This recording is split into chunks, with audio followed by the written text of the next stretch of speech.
Test करें।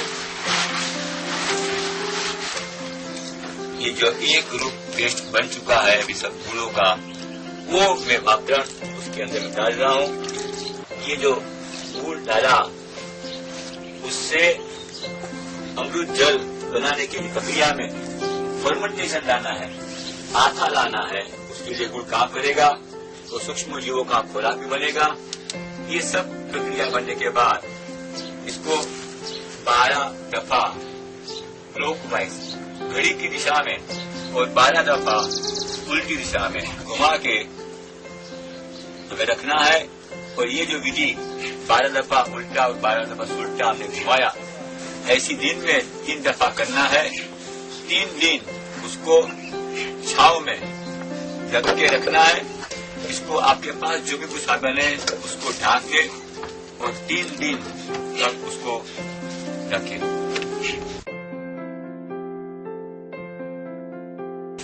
अब यहाँ से अमृत मिट्टी बनाने को जाएंगे और अमृत मिट्टी किस तरह से बनती है, उसके पीछे भूमिका क्या है, भावना क्या है, विचार क्या है, वो समझने की कोशिश करेंगे। ये जीवन वार्ड का एक भाग है जिसको हम क्लेरिसिडिया कहेंगे। इसको चोपना है, इसको काटना है 30% हर समय, तो उसको सुखा के एक अमृत मिट्टी बनाने का एक भाग बन सकता है। ये मिट्टी व ग्रास है, इसको हम रस कहेंगे या हम वाड़ा कहेंगे। तो ऐसे इसको काट कर हम इसको सुखा कर अमृत मिट्टी का बनाने में उपयोग कर सकते हैं। ये पूरा मिट्टी व ग्रास जमीन से खोद के लाए, इसको ऊपर से घास काट लिया। ये घास को हम सुखाएंगे। ये सूखने के पश्चात इसको हम चोपेंगे, ऐसा भूखा हो जाएगा 3 से 4 इंच का। ये भूखा होने के पश्चात अमृत जल में हम डुबाएंगे। लेकिन ये हरा पत्ती को सुखाने के पश्चात तो हमारा बायोमास जो अमृत मिट्टी के लिए बनाने पर जो जैव भार चाहिए वो बाहर से न आते हुए अपने ही परिसर में से लेकर यहाँ से उसका नवसर्जन करने के लिए उपयोग कर सकते हैं।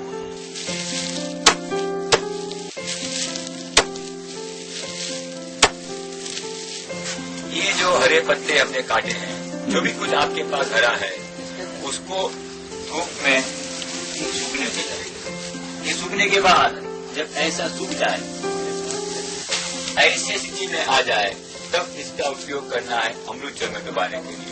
क्योंकि ये जब हरा होता है तो अमृत जल अपने आप में से पी सकेगा, इसीलिए इसको सुखाना है और सूखा हुआ जो बायोमास है उसको अमृत जल में डुबाना है।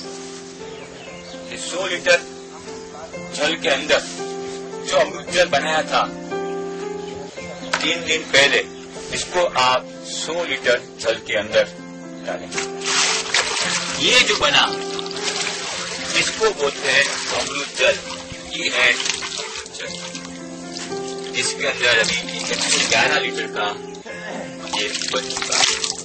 इसको हम पौधों के खेत में डाल सकते हैं।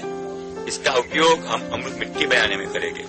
इस कुंडी के अंदर अब हम जो 3 नंबर का बायोमास है, जो हमने सूखा है, वो बायोमास इसमें डालेंगे। ये बायोमास जो सूखा है इसको उठाएंगे और इसको हम अमृत जल के अंदर डालेंगे।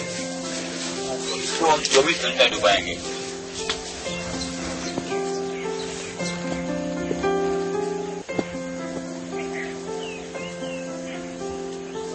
जिसको हमने सुखाया है इसको हम अमृत जल के अंदर लाएंगे, डुबाएंगे।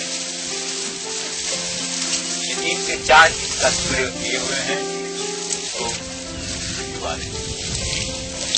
इस तरह से पूरी कुंडी को करना है।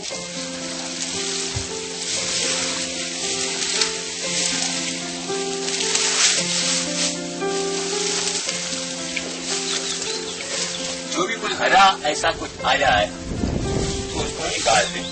वो इसमें बदबू मारेगा, इसकी एक विशेष प्रकार की दुर्गंध आएगी। तो ऐसे हर एक कोई बायोमास अंदर डूब जाए, आ जाए, तो इसको निकाल ले।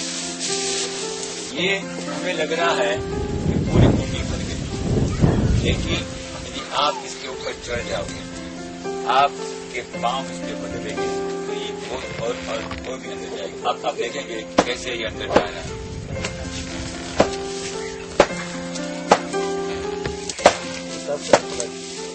पानी इतना डाले कि जो पानी ओवरफ्लो हो रहा है, ओवरफ्लो न हो, पानी बाहर का न निकले, पूरा बायोमास जल जो बनाया है उसके अंदर।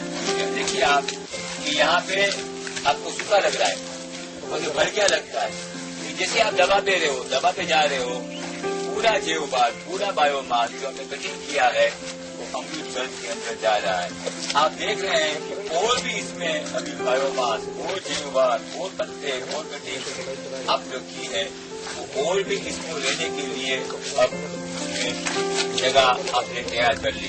तो इस तरह से आप कुंडी को पूरे दबाते पूर्ण करना है और जितना भाई बायोमास इसमें जा सके अमृत जल का पूरा उपयोग करना है। जितना दबेगा उतना आपका मिट्टी बनाने के लिए ज्यादा उपयोग कर पाओगे। ये जो आप पाँव की गति देख रहे हैं, पाँव के अंदर जो रिदम देख रहे हैं, वो उनका एनर्जी का, ऊर्जा का भी अमृत जल के अंदर समावेश हो रहा है। ये बात बहुत महत्वपूर्ण है। जब ग्रेप्स का, द्राक्ष का दारू बनता है उसको भी पाँव से दबाते हैं। तो ये एक फर्मेंटेशन की प्रक्रिया है। तो जितनी ऊर्जा आप पाँव से लगा के करोगे उसमें अधिकतम लाभ मिले वाला है। इसको अभी पत्थर से दबा के रखेंगे। ये पत्थर उसके ऊपर रखने से वापस जेब खुलकर बाहर न आ जाए, इसलिए उसके ऊपर वजन रखना बहुत जरूरी है। ये वजन उसको पानी के अमृत जल के अंदर डुबा के रखेगा और इस स्थिति को हम 24 तास पूर्ण एक दिवस बनाए रखेंगे। इस स्थिति में 24 घंटे रहेंगे। 24 घंटे के अंदर क्या होता है, इसकी जो शिराएं हैं, ये जो शिराएं हैं अंदर, ये पूरी शिराओं के अंदर अमृत जल इसके द्वारा प्रवेश करेगा और इसीलिए हमने 3 से 4 इंच के टुकड़े किए। तो इसमें पूरे के पूरे अमृत जल पूरे के पूरे शिराओं के अंदर प्रवेश कर रहा है और इससे डिकम्पोजिंग प्रक्रिया को गति मिलती है। ये मानवीय हस्तक्षेप से, मानवीय सहयोग से जो कुदरत ने 5 से 6 महीने में काम किया वो हम 24 घंटे में काम करेंगे। तो हमने कुदरत की जो डिकम्पोजिंग खाद बनाने की जो विधि थी उसमें जो समय लगता था उसको हमने कम किया, उस गति को वेग दिया और एक अच्छा रूप देने की प्रक्रिया की है। ये पूरी कुदरत की ही नकल है। It is mimicry of nature. अब यहाँ पे हमने जो कल अमृत जल में अपना बायोमास जो डुबाया था 3 से 4 इंच के टुकड़े कर उसको हम बाहर निकालेंगे और अमृत मिट्टी बनाने की प्रक्रिया को देखेंगे। सबसे पहले उसके ऊपर का जो वजन है वो निकालेंगे।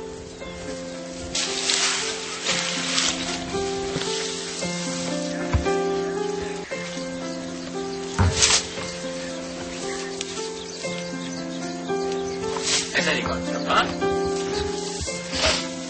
अमृत मिट्टी बनाने के पहले समझना है कि पतला पतला थर जो बायोमास आपके हाथ में है उसको ऐसे छाटना है। आप देख रहे हैं कि ये जो बायोमास गिर रहा है इसके ऊपर दूसरा नहीं गिर रहा है।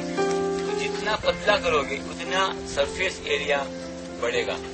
आप ये देख रहे हैं कि एक इतने एरिया में इतना पसा भर जो था वो पसर गया। ये थप्पी लेके आप ऐसा डालोगे तो आपका सरफेस एरिया कम हो जाएगा। ऐसा न करते हुए इसको जितना हो सके इतना पसारना है और इस तरह डालना है कि बीच में कहीं जगह भी न रह जाए और एक पत्थर के ऊपर दूसरा पत्ता न गिरे, ऐसा ख्याल रखें। तो 10 फुट लंबे तक ये आप ले जाएंगे। ये लंबाई आप चाहे इतनी लंबी कर सकते हैं, लेकिन जो चौड़ाई है उसकी 3 फुट से ज्यादा नहीं करेंगे। अभी ये जो आप देख रहे हैं आपके हाथ से इतना ही गिरेगा जहाँ पे नीचे अपनी जमीन कवर होती जाए और आपका मास नहीं गिरता है। इस तरह से आप 10 फुट तक जाएंगे। अभी एक अपनी विधि को बतानी है।